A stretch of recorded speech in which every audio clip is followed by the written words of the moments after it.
আলহামদুলিল্লাহি রাব্বিল আলামিন ওয়া সাল্লাল্লাহু ওয়া সাল্লাম আলা নাবিয়িনা মুহাম্মদ ওয়া আলা আলিহি ওয়া সাহবিহি আজমাইন। সালাতে সাধারণত আমরা অস্থির থাকি, শান্তি পাই না। সালাতটা আমাদের কাছে বোঝার মতো, কখন শেষ হবে, এই বোঝাটা কখন নামবে।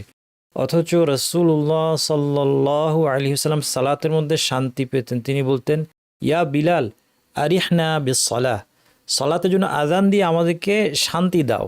আমরাও সালাতে শান্তি পেতে পারি। আমাদের জন্য সালাত প্রশান্তির জায়গা হবে যদি সালাতে আমরা কি বলছি, আল্লাহ তাআলার সাথে কি কথোপকথন হচ্ছে, এটা আমরা বুঝতে পারি। এই প্রচেষ্টার অংশ হিসেবে ইতিমধ্যেই আমি সূরা আল ফাতিহার অর্থ সম্পর্কে একটা ভিডিও আপনাদের সাথে শেয়ার করেছি এবং আল কোরআনের ছোট ছোট সূরা যেগুলো সালাতে বারবার পড়া হয় সেগুলোর তাফসিরের একটা ভিডিও শেয়ার করেছি। এই পর্বে আমাদের আজকের শেষ ভিডিও হচ্ছে সালাতে যে অন্যান্য আযকারগুলো আমরা পাঠ করি সেগুলোর অর্থ এবং তাৎপর্য দেখা। আসুন আমরা শুরু করে দিই। প্রথমেই আমরা সালাতের শুরুতে আল্লাহু আকবার বলে আমরা সালাত শুরু করি, অর্থাৎ আল্লাহ সবচেয়ে বড়। তার মানে কি? আল্লাহ সত্তা, নাম এবং গুণাবলীতে তিনি সবচেয়ে বড়, সব দিক থেকেই, তার সত্তার দিক থেকে, তার নাম এবং গুণাবলীর শ্রেষ্ঠত্বের দিক থেকে, সব দিক থেকে আল্লাহ সুবহানাহু ওয়া তাআলা সবচেয়ে বড়। আল্লাহু আকবার বলার কিছু তাৎপর্য আলেমগণ বলেছেন, এগুলো মনে রাখলে সালাতে মনোযোগ ধরে রাখা এবং শান্তি পাওয়ার ক্ষেত্রে আমাদের সহায়তা হবে। আলেমগণ বলছেন যে আল্লাহু আকবার বলার মাধ্যমে আমি যেন বলতে যাচ্ছি যে যা কিছু আমার অন্তরকে মশগুল রেখেছে তার সবই আল্লাহর বড়ত্বের কাছে তুচ্ছ। কারণ সালাতে যখন আমরা আসি, নানা জাগতিক চিন্তা আমাদের মনের মধ্যে ভিড় করে থাকে। আল্লাহু আকবার বলার মাধ্যমে এবং সেই সাথে আমরা কিন্তু দুই হাত উত্তোলন করে যেন বলতে চাচ্ছি যে পুরো পৃথিবীকে আমি আমার পেছনে ফেলে দিয়ে আমি আমার রবের সামনে দাঁড়িয়েছি, আর কোনো কিছু নিয়ে আমি এখন চিন্তা করব না, আমার আর কোনো দুশ্চিন্তা নাই, আমার সমস্ত মনোযোগ হচ্ছে আল্লাহ তাআলার দিকে। এবং আরেকটা বিষয় হচ্ছে আল্লাহু আকবার সালাত শুরু করার একটা তাৎপর্য আলেমগণ বলেছেন, সেটা হচ্ছে যে এই সালাতের মধ্যে জীবনের সবচেয়ে গুরুত্বপূর্ণ যে চাওয়া, হেদায়েত। এই হেদায়েত আমি একটু পরে চাইব সূরা ফাতিহার মধ্যে, ইহদিনাস সিরাতাল মুস্তাকিম। হেদায়েত যদি পেয়ে যাই তাহলে সব পেয়ে গেলাম, আর যদি হেদায়েত না পাই আমার সব শেষ। এত গুরুত্বপূর্ণ চাওয়াটাকে সামনে রেখে আমাকে এখন আল্লাহর গৌরব এবং তার বড়ত্ব, তার কিবরিয়া, তার মহিমা, এটা মাথায় রেখে আমার সালাতটা শুরু করতে হবে। এই হচ্ছে আল্লাহু আকবার কিছু তাৎপর্য। এরপরে আমরা যেটা পাঠ করি সেটা হচ্ছে দুআউল ইস্তিফতাহ, অর্থাৎ সালাত শুরুর একটা দোয়া, ইন্ট্রোডাকশন, যেটাকে আমরা সানা নামে চিনি। যেটাই হোক, এই যে দুআউল ইস্তিফতাহ বা সালাত শুরুর যে দোয়া, এরকম দোয়া কিন্তু অনেকগুলো আছে। হিসনুল মুসলিম একটা দোয়ার বই আছে, এটার কথা আমি প্রায়ই বলে থাকি। অবশ্যই এই বইটা আপনারা বাসায় রাখবেন। সেখানে আপনারা সালাত শুরু করার সময় যে দোয়াগুলো পড়া হয় এরকম আরও অনেকগুলো দোয়া বিবরণ সেই জায়গায় আপনারা পেয়ে যাবেন। যাদের পক্ষে সম্ভব সেটা আপনারা মুখস্থ করবেন, তাহলে আপনার সালাতটা আরও সুন্দর হবে। কিন্তু আমি এখানে আজকে এত কিছু অর্থ আলোচনা করব না। আমরা সংক্ষেপে যেগুলো সাধারণত আমাদের দেশে আমরা পাঠ করে থাকি, মানুষ জনসাধারণ যেগুলোর সাথে পরিচিত, সেগুলোর অর্থটা বলবো যেন আমাদের সালাতটা সুন্দর হয়। একটা জিনিস এই প্রসঙ্গে বলে রাখা ভালো, যে এই যে আল্লাহু আকবার বলেই কিন্তু আমাদের সালাতের শুরু, এর আগে কিন্তু বলার মতো কোনো কিছুই নাই। যদি কেউ এর আগে কিছু বলে এটা বিদআত হয়ে যাবে, এর জন্য সে গুনাহগার হবে। যেমন জায় নামাজের দোয়া শেখানো হয় আমার দেশে, নামাজ শিক্ষা বইতে, প্রচলিত নামাজ শিক্ষা বইতে দেওয়া থাকে কি, জায় নামাজের দোয়া, অর্থাৎ আল্লাহু আকবার বলার আগে আপনি জায় নামাজে দাঁড়িয়ে আপনি দোয়া করবেন। এগুলো বিদআত, এগুলো গুনাহ হবে। নবী মুহাম্মদ সাল্লাল্লাহু আলাইহি ওয়াসাল্লাম সাহাবীরা এগুলো করেন নাই, আল্লাহু আকবার বলেই তারা সালাত শুরু করেছেন। আরেকটা জিনিস আমাদের শেখানো হয় যে নিয়ত করা। নিয়ত কোনো মুখে করার বিষয় না, অপ্রয়োজনীয়। কারণ নিয়ত হচ্ছে অন্তরের সিদ্ধান্ত। আপনি জানেন যে আপনি সালাতে এসেছেন, কোন সালাতে এসেছেন এটা আপনার জানা আছে, যে আমি জোহর সালাত পড়বো, কয় রাকাত, 4 রাকাত, সবই আপনার জানা আছে। এটা মুখে বলার কোনো দরকার নাই। এই যে মনে আপনি জানা, আপনার সিদ্ধান্ত হচ্ছে আমি এখন জোহরের সালাত আদায় করছি, এটা যে 4 রাকাত আপনি জানেন, এটাই হচ্ছে নিয়ত। এর বাইরে যদি বেশি কিছু কেউ করে, কেউ যদি বলে আমি কিবলামুখী হয়ে জোহরের 4 রাকাত ইত্যাদি ইত্যাদি আদায় করছি, এটা বিদআত হবে, গুনাহ হবে, উল্টা। কোনো প্রয়োজন নাই, এগুলো করবেন না। আল্লাহু আকবার বলে সালাতের শুরু, এবং তারপরে প্রথম যে জিনিসটা আমরা পাঠ করি, সুবহানাকা আল্লাহুম্মা ওয়া বিহামদিকা ওয়া তাবারাকা ইসমুকা ওয়া তাআলা জাদ্দুকা ওয়া লা ইলাহা গায়রুকা। এর অর্থটা আমরা দেখব ভেঙে ভেঙে। শুরুতেই সুবহানাকার অর্থটা একটু বেশি সময় নিয়ে দেখব, এই জন্য যে তাহলে আরও অনেকগুলি আজকারের অর্থ জানা হয়ে যাবে। সুবহানাকা এই শব্দের দুইটা অংশ, একটা হচ্ছে সুবহান আর একটা হচ্ছে কা। এই যে কা যেটা, এটার মানে হচ্ছে আপনি, আমরা আল্লাহকে সম্বোধন করছি। আর সুবহান বলার মানে হচ্ছে আমি যথাযথভাবে পবিত্র ঘোষণা করছি। তার মানে দুইটা মিলে হলো আমি যথাযথভাবে আপনার পবিত্রতা ঘোষণা করছি। পবিত্রতা ঘোষণা অর্থ কি আমি একটু পরে দেখছি, তার আগে আমি বাক্যটা আপনাদেরকে বুঝিয়ে দিচ্ছি যে তাহলে সুবহানাকা মানে আমি যথাযথভাবে আপনার পবিত্রতা ঘোষণা করছি। যদি কেউ বলে সুবহান আল্লাহ, তাহলে বুঝতেই পারছেন এর অর্থ কি দাঁড়াবে। এর অর্থ এখন দাঁড়াবে আমি যথাযথভাবে আল্লাহর পবিত্রতা ঘোষণা করছি। কেউ যদি বলে সুবহান রব্বি, তাহলে অর্থ কি দাঁড়াবে। অর্থ দাঁড়াবে আমি যথাযথভাবে আমার রব, রব্বি মানে আমার রব, আমি যথাযথভাবে আমার রবের পবিত্রতা ঘোষণা করছি। এবং রুকুতে আমরা যেটা বলি সেটাও এই সুযোগে আমরা শিখে নেই, সুবহান রব্বিয়াল আযীম, অর্থাৎ আমি যথাযথভাবে আমার মহান রবের পবিত্রতা ঘোষণা করছি, কারণ আযীম মানে হচ্ছে মহান। তেমনি আমরা যেটা সিজদায় বলি সুবহান রব্বিয়াল আ'লা, মানে হচ্ছে আমি যথাযথভাবে আমার সর্বোচ্চ রবের পবিত্রতা ঘোষণা করছি। তাহলে অনেকগুলির অর্থ কিন্তু আমরা একসাথে পেয়ে গেলাম। এখন একটা প্রশ্ন হচ্ছে পবিত্রতা ঘোষণা করার মানে কি। এর মধ্যে অনেক ব্যাপক অর্থ আছে, এটা একটু মাথায় রাখলে আমাদের সালাতটা অনেক সুন্দর হবে। তাসবিহ মানে কি, আল্লাহর পবিত্রতা ঘোষণা করার মানে কি। এক নম্বর হচ্ছে আল্লাহর সমস্ত দোষ ত্রুটি সীমাবদ্ধতা থেকে মুক্ত। আল্লাহ কোনো সীমাবদ্ধতা নেই, এমন কোনো বৈশিষ্ট্য আল্লাহর নেই যেটা নেগেটিভ বৈশিষ্ট্য, যেটার মধ্যে কোনো ঘাটতি আছে, কমতি আছে। দুই নম্বর, সেই সাথে আল্লাহ সুবহানাহু ওয়া তাআলা পূর্ণাঙ্গ গুণাবলীর অধিকারী এবং তার গুণাবলীর পূর্ণতায়ও কোনো ঘাটতি নেই। একটা উদাহরণ দিয়ে বিষয়টা আপনাকে বুঝিয়ে দিই। যেমন আমরা যখন সুবহানাল্লাহ বলছি, আমরা বলছি যে ধরা যাক একটা ত্রুটি যেটা মানুষের মধ্যে দেখা যায়, সেটা কি অজ্ঞতা। আল্লাহ সুবহানাহু ওয়া তাআলা এই ত্রুটি থেকে মুক্ত। সেই সাথে মুদ্রার অপর পিঠ হলো আল্লাহ পরিপূর্ণ জ্ঞানের অধিকারী। অজ্ঞতা থেকে মুক্ত শুধু এইটুক যথেষ্ট না, এর মধ্যে ওইটা চলে আসছে, সেটা কি, এর বিপরীতটা কি, জ্ঞান। তার মানে আল্লাহর জ্ঞানটা পরিপূর্ণ, যার মধ্যে কোনো ঘাটতি নাই, কোনোটা সামান্যতম অনুপরমাণু পরিমাণ কোনো কিছু আল্লাহ সুবহানাহু ওয়া তাআলার জ্ঞানের বাইরে নাই। এমনিভাবে আপনি যত বৈশিষ্ট্যের কথা বলেন, আল্লাহ সুবহানাহু ওয়া তাআলার ক্ষমতা, আল্লাহর ক্ষমতার মধ্যে কোনো কমতি নাই, আল্লাহর শক্তির মধ্যে কোনো কমতি নাই। অর্থাৎ আল্লাহ সুবহানাহু ওয়া তাআলা যে কোনো ধরনের সামান্যতম কোনো দুর্বলতা থেকে বা শক্তির ঘাটতি থেকে আল্লাহ সুবহানাহু ওয়া তাআলা সম্পূর্ণ মুক্ত, পরিপূর্ণ শক্তি, সামর্থ্য, ক্ষমতার অধিকারী। এমনিভাবে যত বৈশিষ্ট্য আছে আল্লাহ সুবহানাহু ওয়া তাআলা, এই সবগুলোর ক্ষেত্রে এই নেগেটিভ এবং পজিটিভ দুইটা জিনিস মাথায় রাখতে হবে। যে যেটা নেগেটিভ অর্থাৎ যেটা ত্রুটি বা ঘাটতি, সেটার থেকে বা সীমাবদ্ধতা, এখানটা থেকে আল্লাহ মুক্ত। এবং এর বিপরীত যে পূর্ণাঙ্গ যে গুণটা, পূর্ণতার যে বৈশিষ্ট্য, অর্থাৎ পরিপূর্ণ জ্ঞান থাকা, পরিপূর্ণ ক্ষমতা, পরিপূর্ণ শক্তি, পরিপূর্ণ নিয়ন্ত্রণ, পরিপূর্ণ মালিকানা, এই সব কিছু আল্লাহ সুবহানাহু ওয়া তাআলার আছে পূর্ণ মাত্রা, এবং সেখানেও কোনো ঘাটতি নেই। তাসবিহের মধ্যে থার্ড যে বিষয়টা আসে সেটা হচ্ছে আল্লাহর সমকক্ষ বা সমতুল্য কেউ নেই, আল্লাহর কোনো শরিক নেই। ইবাদতে আল্লাহর কোনো শরিক নেই, রাজত্বে আল্লাহ সুবহানাহু ওয়া তাআলার কোনো শরিক নেই, আল্লাহর কোনো সাহায্যকারীর প্রয়োজন নেই ইত্যাদি। অর্থাৎ আল্লাহ সুবহানাহু ওয়া তাআলা সমস্ত সমকক্ষ সমতুল্য থাকা থেকে মুক্ত। এখন যদি আমরা একটু ভেঙে বলি যে আমরা যখন সুবহান আল্লাহ বলবো, অথবা সুবহানাকা আল্লাহুম্মা বলছি, অথবা সুবহান রাব্বিয়াল আযীম বলছি, সুবহান রাব্বিয়াল আ'লা বলছি, তখন আমার মাথার মধ্যে, আমার চিন্তা জগতে কোন জিনিসগুলো আমাকে নাড়া দিতে হবে, সেটা হচ্ছে যে আল্লাহর কোনো শরিক নেই, সমস্ত ইবাদত একমাত্র আল্লাহর প্রাপ্ত। সুবহান আল্লাহ বা সুবহানাকা বা সুবহান রাব্বিয়াল আযীম বলার মাধ্যমে কিন্তু আমরা এই ঘোষণা দিচ্ছি যে ইবাদতের কোনো কিছু আল্লাহ ছাড়া কেউ পেতে পারে না, এবং মানুষ তার সম্পর্কে যে মন্দ কথা বলে সেগুলো থেকে তিনি পবিত্র। আমার প্রতিনিয়ত আল্লাহ সম্পর্কে মানুষ খারাপ কথা বলছে, মন্দ কথা বলছে, অনুচিত কথা বলছে, আমাদের কাছে এগুলো খারাপ লাগে। আমরা যখন সুবহান রাব্বিয়াল আযীম, সুবহান রাব্বিয়াল আ'লা এগুলো পাঠ করব, আমার মনের মধ্যে আমি চিন্তা করবো না আল্লাহ আপনি এগুলো থেকে পবিত্র।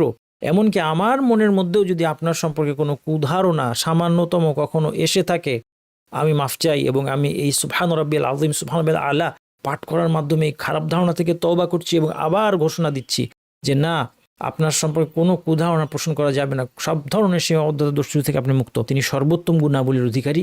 এটাও এই তাসবিহের মধ্যে চলে আসলো এবং তার সমকক্ষ কেউ নেই। এই জিনিসগুলি যদি আমরা একটু চিন্তা করি এবং অভ্যাস করি যে সালাত আদায়ের সময় যখন আমি সুবহান রাব্বিয়াল আযীম অথবা সুবহান রাব্বিয়াল আলা, সুবহানাকা আল্লাহুম্মা এগুলো বলছি, তখন আসলে কি বলছি, তাহলে আমার সালাতটা অনেক সুন্দর হবে ইনশাআল্লাহ।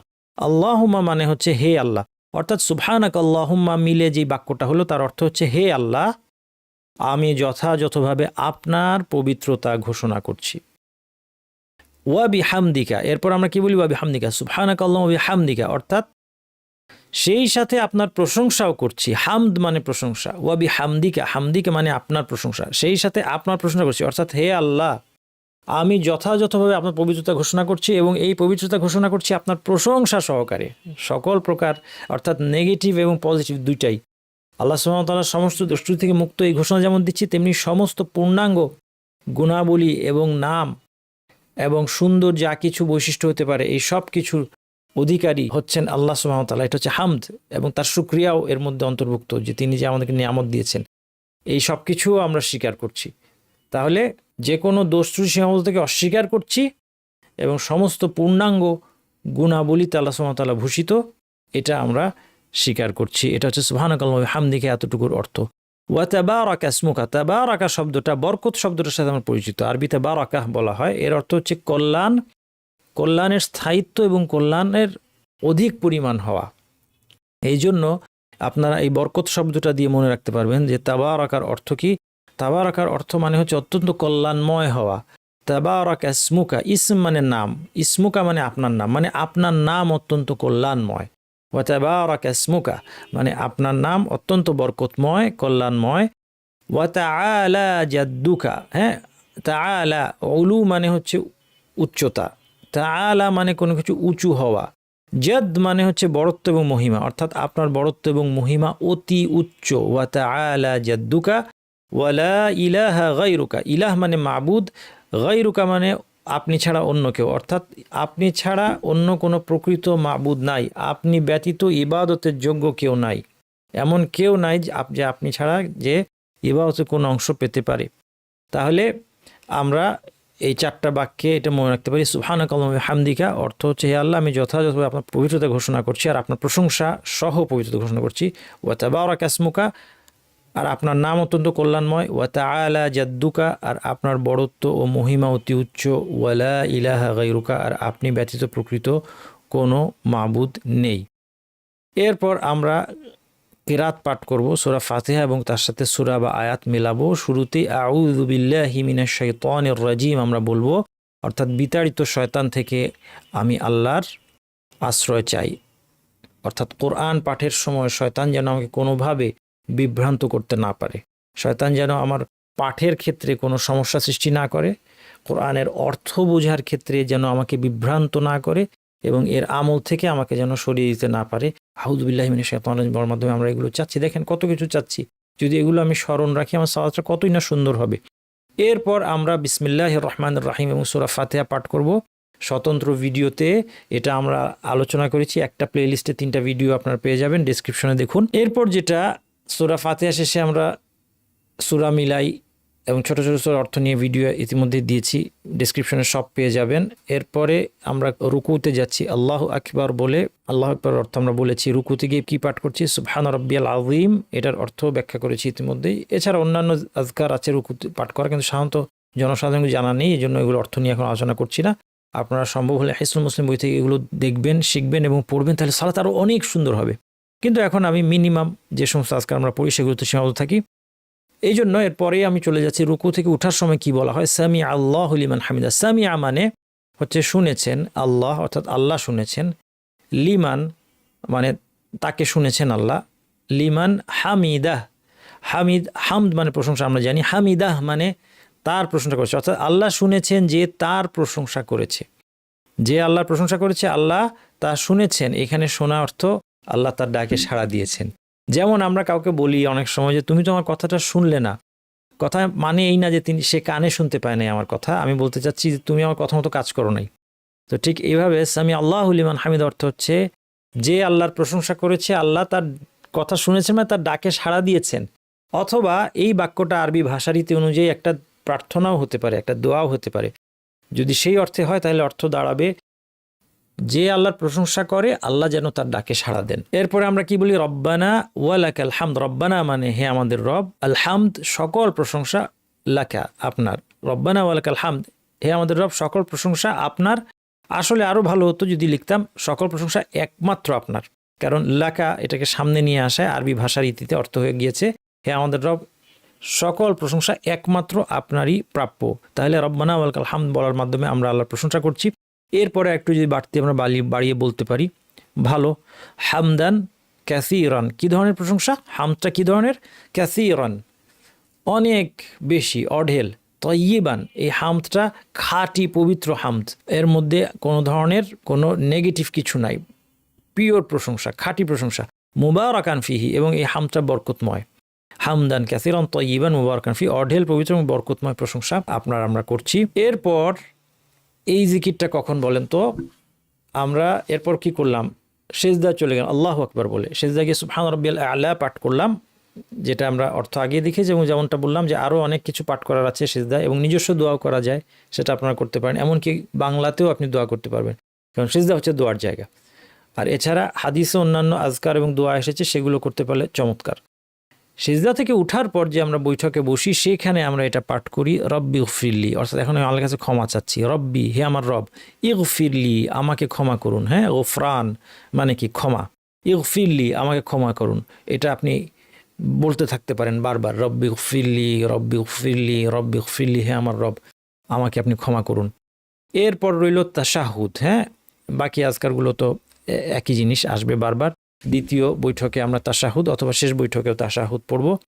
আত-তাহিয়াতু লিল্লাহি ওয়াস-সালাওয়াতু ওয়াত-তাইয়্যিবাত, আসসালামু আলাইকা আইয়ুহান নবী ওয়া রাহমাতুল্লাহি ওয়া বারাকাতুহু, আসসালামু আলাইনা ওয়া আলা ইবাদিল্লাহিস সালিহিন, আশহাদু আল্লা ইলাহা ইল্লাল্লাহ ওয়া আশহাদু আন্না মুহাম্মাদান আবদুহু ওয়া রাসূলুহু। আমরা ভেঙে ভেঙে অর্থটা দেখি, চলুন। এখানে অনেক ব্যাপক অর্থ, সুন্দর অর্থ আছে, বুঝে নেই। আত-তাহিয়াত মানে হচ্ছে কারো বড়ত্ব প্রকাশকারী যে সমস্ত সম্ভাষণ, অর্থাৎ যা কিছু বলার মাধ্যমে ভক্তিমূলক যে সমস্ত কথাগুলো বলা হয়, কারো প্রতি ভক্তি প্রকাশের জন্য, বড়ত্ব প্রকাশের জন্য যা কিছু বলা হয়, এই সবগুলো আল্লাহর প্রাপ্য। বড়ত্ব প্রকাশকারী সকল সম্ভাষণ আত-তাহিয়াত এটা কার? লিল্লাহ। ওয়াস সালাওয়াত আরও কি আল্লাহর প্রাপ্য? এটা হচ্ছে সালাত, সকল সালাত আল্লাহর প্রাপ্য। এটার অর্থটা আমরা দেখব। ওয়াত তয়্যিবাত এবং পবিত্র সমস্ত বিষয় আল্লাহর প্রাপ্য। তাইলে আত-তাহিয়াতু লিল্লাহি ওয়াস সালাওয়াতু ওয়াত তয়্যিবাত একটা বাক্য। এই বাক্যের মধ্যে আমরা বলতে চাচ্ছি যে বড়ত্ব প্রকাশকারী যত কথা হইতে পারে, যত সম্ভাষণ এবং সকল সালাত এবং সকল পবিত্র বিষয় আল্লাহর প্রাপ্য। এখন এখানে সালাত বলতে কি বোঝানো হয়েছে এবং পবিত্র বিষয় কি, এটা দেখি চলেন। সালাত হচ্ছে ফরজ এবং নফল, সালাত এবং সকল দোয়া ইবাদত, এই সব কিছু সালাত শব্দের মধ্যে চলে আসে। অর্থাৎ এগুলো সব একমাত্র আপনার, হে আল্লাহ, আপনার জন্য। আমার সালাত, আমার দোয়া, আমার ইবাদত, এই সব শুধুমাত্র আপনার জন্য আমি নিবেদন করছি, আপনি ছাড়া আর কারোর জন্য এতে কোনো অংশ নাই। তয়্যিবাত পবিত্র বিষয়টার দুইটা দিক আছে, একটা হচ্ছে আল্লাহর ক্ষেত্রে, একটা হচ্ছে বান্দার ক্ষেত্রে। আল্লাহর ক্ষেত্রে পবিত্র বিষয় মানে হচ্ছে আমরা বলতে চাচ্ছি যে আল্লাহর সত্তা, বাণী, কর্ম, গুণাবলী এই সব হচ্ছে পবিত্র, ত্রুটিমুক্ত, খাঁটি। এই জিনিসটা আমরা বলছি তয়্যিবাত বলার মাধ্যমে, যে এগুলি সব আল্লাহর, অর্থাৎ সমস্ত উত্তম গুণাবলী আল্লাহর জন্য। আল্লাহর সমস্ত কর্ম উত্তম, আল্লাহর সত্তা পবিত্র, আল্লাহর বাণী পবিত্র। হ্যাঁ, এই সব কিছু চলে আসলো। আচ্ছা, এটা হচ্ছে আল্লাহর দিক। এরপরে বান্দার দিক থেকে হচ্ছে আমাদের আমল, কথা, রোজগার, দান, এর মধ্যে যা কিছু তয়্যিব, পবিত্র, সেগুলো একমাত্র আল্লাহর কাছে গ্রহণযোগ্য হবে। কাজেই আমার আমলটা, আমার কথাটা আল্লাহর কাছে গ্রহণযোগ্য হতে হলে পবিত্র হতে হবে। এর মধ্যে কোনো শিরক থাকতে পারবে না, লোক দেখানোর কোনো উদ্দেশ্য থাকতে পারবে না, সেটা শরিয়া মোতাবেক হতে হবে। আমার রোজগার থেকে আমি দান করেছি, এই দানটা আল্লাহর কাছে কবুল হতে হলে এটাকে তয়্যিব হতে হবে, পবিত্র হতে হবে, এটার মধ্যে কোনো হারাম থাকতে পারবে ইত্যাদি। তাহলে এই সব কিছু আল্লাহর। এটা হচ্ছে আত-তাহিয়াতু লিল্লাহি ওয়াস সালাওয়াতু ওয়াত তয়্যিবাত। তাহলে এর মধ্যে দেখেন ব্যাপক অর্থ আছে। এরপরের বাক্য হচ্ছে আসসালামু আলাইকা আইয়ুহান নবী। সালাম মানে হচ্ছে নিরাপত্তার দোয়া। আলাইকা আইয়ুহান নবী, হে নবী, আপনার উপর নিরাপত্তা বিরাজ করুক। সালাম দেওয়া মানে কি? কারোর জন্য নিরাপত্তার দোয়া করা। তাহলে আমরা দোয়া করছি যে নবীর উপর যেন নিরাপত্তা বিরাজ করে। আরও কি? ওয়া রাহমাতুল্লাহ, আল্লাহর রহমত, আল্লাহর দয়া। ওয়া বারাকাতুহু, এবং আল্লাহর পক্ষ থেকে বরকত, অর্থাৎ আল্লাহর পক্ষ থেকে নিরাপত্তা, রহমত, বরকত, এই সব কিছু যেন আমাদের নবীর উপর বিরাজ করে। এই দোয়াটা আমরা করছি, আসসালামু আলাইকা আইয়ুহান নবী ওয়া রাহমাতুল্লাহি ওয়া বারাকাতুহু। আসসালামু আলাইনা, এবার বলছি আমাদের উপরেও নিরাপত্তা বিরাজ করুক, আমাদের নিজেদের জন্য এবং আমাদের মুমিন মুসলিম ভাই বোনদের জন্য আমরা দোয়া করছি, কিন্তু আমরা সবার জন্য দোয়া করছি। দেখেন, আসসালামু আলাইনা, আমাদের সবার উপর নিরাপত্তা বিরাজ করুক। হ্যাঁ, পৃথিবীর যেখানে যেই আমাদের ভাই বোনরা মুমিন মুসলিম তারা কোনো বিপদের মধ্যে আছে, কোনো কষ্টে আছে, তাদের সবার উপর নিরাপত্তাহীনতায় আছে, তাদের সবার উপর নিরাপত্তা নেমে আসে। আপনি কিন্তু তাশাহুদ পড়ার সময় দোয়াটা করছেন, কিন্তু আসলে আমরা এটা দোয়াটা করি কিন্তু আমরা কোনোদিন ফিল করি না, এই জন্য সালাতটা আমাদের কাছে বোরিং লাগে। ওয়া আলা ইবাদিল্লাহিস সালিহিন, এবং ইবাদিল্লাহ মানে আল্লাহর বান্দারা যারা আছে, সালিহিন সৎকর্মশীল। কারণ আল্লাহর বান্দার মধ্যে কারা আছে? মানুষ, জিন, ফেরেশতা সবাই। এদের মধ্যে ফেরেশতারা তো সবাই আল্লাহ অনুগত, কিন্তু মানুষ জিনের মধ্যে আছে সৎকর্মশীল অথবা আল্লাহর অবাধ্য। তো সৎকর্মশীল যারা, তাদের জন্য আমরা দোয়া করি। তাহলে ওয়া আলা ইবাদিল্লাহিস সালিহিন, অর্থাৎ তাদের সবার উপর নিরাপত্তা বিরাজ করুক। এর মধ্যে আলেমগণ বলছেন মানুষ, জিন, ফেরেশতা সবাই চলে আসছে, এবং মানুষ এবং জিনের মধ্যে যারা সৎকর্মশীল। তাহলে আমরা সবার জন্য দোয়া করলাম। তারপরে আমরা ফাইনালি সাক্ষ্য দিচ্ছি, আশহাদু আল্লা ইলাহা ইল্লাল্লাহ, আমি সাক্ষ্য দিই যে আল্লাহ ছাড়া ইবাদত যোগ্য কোনো ইলাহ নেই। এই সাক্ষ্য দিয়ে ইসলামে প্রবেশ করতে হয় আমাদেরকে। ওয়া আশহাদু আন্না মুহাম্মাদান আবদুহু ওয়া রাসূলুহু, এবং এই সাক্ষ্য দিচ্ছি মুহাম্মদ আল্লাহর বান্দা এবং রাসূল। এই সাক্ষ্য ইসলামে প্রবেশ করার জন্য যে দুইটা সাক্ষ্য লাগে, এই দুইটা সাক্ষ্য এখানে আমরা দিয়ে তাশাহুদ শেষ করলাম। এরপরে আমরা কি পাঠ করি? সালাত পাঠ করি নবী সাল্লাল্লাহু আলাইহি ওয়াসাল্লাম। আল্লাহুম্মা সাল্লি আলা মুহাম্মদ ওয়া আলা আলি মুহাম্মদ কামা সাল্লাইতা আলা ইব্রাহিম ওয়া আলা আলি ইব্রাহিম ইন্নাকা হামিদুম মাজিদ। আল্লাহুম্মা বারিক আলা মুহাম্মদ ওয়া আলা আলি মুহাম্মদ কামা বারাকতা আলা ইব্রাহিম ওয়া আলা আলি ইব্রাহিম ইন্নাকা হামিদুম মাজিদ। ভেঙে ভেঙে চলুন আমরা অর্থ দেখে নিই। আল্লাহুম্মা সাল্লি আলা মুহাম্মদ, হে আল্লাহ মুহাম্মাদের উপর সাল্লাল্লাহু আলাইহি সাল্লাম, তার উপর আপনি সালাত পেশ করুন। নবীর উপর সালাতের অর্থ আবার কি, এটা অনেকেই জানে না। এর অর্থ হচ্ছে, আল্লাহর পক্ষ থেকে সালাতের অর্থ হচ্ছে প্রশংসা। অর্থাৎ ঊর্ধ্ব জগতে, উচ্চ সভায় আল্লাহর কাছে যে নৈকট্যশীল ফেরেশতারা আছেন, তাদের কাছে যখন আল্লাহ সুবহানাহু ওয়া তাআলা কারো প্রশংসা করেন, অনেক বিরাট ব্যাপার, এটাকে সালাত বলা হয়। এটা হচ্ছে আল্লাহর পক্ষ থেকে সালাত। আর মানুষের সালাত আমাদের সেটা আলাদা জিনিস, আমরা জানি। তাহলে আল্লাহ সালাত মানে কি? মানে আমি দোয়া করছি, হে আল্লাহ আপনি উচ্চ সভায় প্রশংসা করুন কার? আলা মুহাম্মদ, মুহাম্মাদের প্রশংসা করুন। ওয়া আলা আলি মুহাম্মদ, এবং মুহাম্মাদের পরিবার পরিজন অনুসারীদের প্রশংসা করুন। আলু মুহাম্মদ বললে আলেমগণ বলছেন এর মধ্যে পরিবার পরিজন এবং তার অনুসারী সবাই অন্তর্ভুক্ত হয়ে যায়। এই জন্য এক কথায় সংক্ষেপে আমরা লিখলাম এখানে অনুসারী। তাহলে আমরা প্রথম বাক্যে বলতে চাচ্ছি, হে আল্লাহ আপনি উচ্চ সভায় প্রশংসা করুন কার? নবী মুহাম্মদ সাল্লাল্লাহু আলাইহি ওয়াসাল্লাম এবং তার অনুসারীদের। কামা সাল্লাইতা আলা ইব্রাহিম, যেমনি ভাবে আপনি ইব্রাহিমের, ওয়া আলা আলি ইব্রাহিম, যেমন আলু মুহাম্মদ মানে মুহাম্মদ অনুসারী, তেমনি আলি ইব্রাহিম মানে ইব্রাহিম অনুসারী আলাইহিস সালাম। অর্থাৎ যেমনি ভাবে আপনি ইব্রাহিম এবং তার অনুসারীদের প্রশংসা করেছেন, একইভাবে আপনি নবী মুহাম্মদ সাল্লাল্লাহু আলাইহি সাল্লাম এবং তার অনুসারীদেরও প্রশংসা করুন আপনার উচ্চ সভায়।